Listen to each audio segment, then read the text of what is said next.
ایک واقعہ سناتا ہوں خواجہ معین الدین اجمیری کا.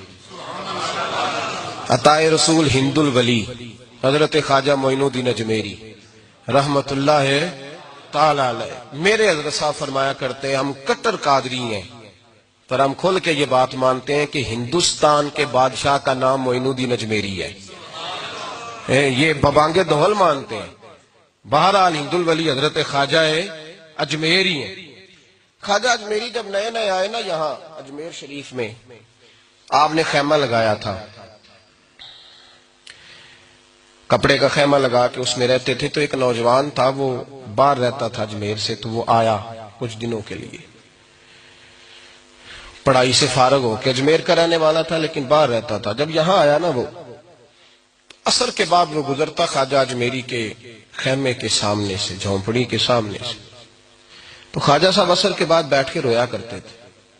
عاشق دا کامی رونا تونا، بنا رویوں نہیں منظوری. یہ عاشق سدا ہی روندا رہندا، پاویں وصل ہوئے تے پاواں دوری. رویا کرتے تھے. تو نوجوان بڑا سادہ سا تھا، بچپن میں والد فوت ہو گئے، صرف ماں ہی ماں تھی.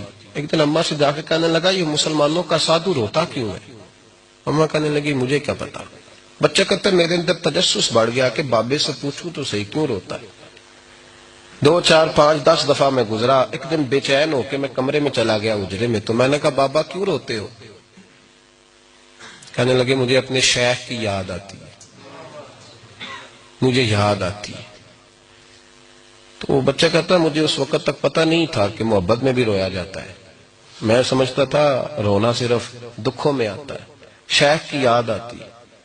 حضرت عائشہ صدیقہ رضی اللہ تعالیٰ عنہ فرماتی ہیں جس دن نبی پاک صلی اللہ علیہ وسلم رات کے وقت ہمارے گھر آئے نا، اور حضور نے فرمایا ابو بکر چل تو نے میرے ساتھ مدینے جانا ہے، تو میں نے جناب صدیق اکبر کو روتے دیکھا. تب مجھے پتا چلا کہ محبت میں بھی بڑا رونا آتا ہے، محبت میں بھی رویا جاتا ہے.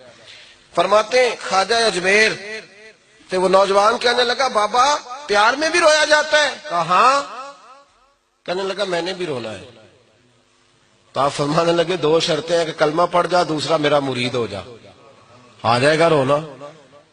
کہتے بلوش ہی لگ گئی، کبھی آنسو دیکھے ہی نہیں تھے.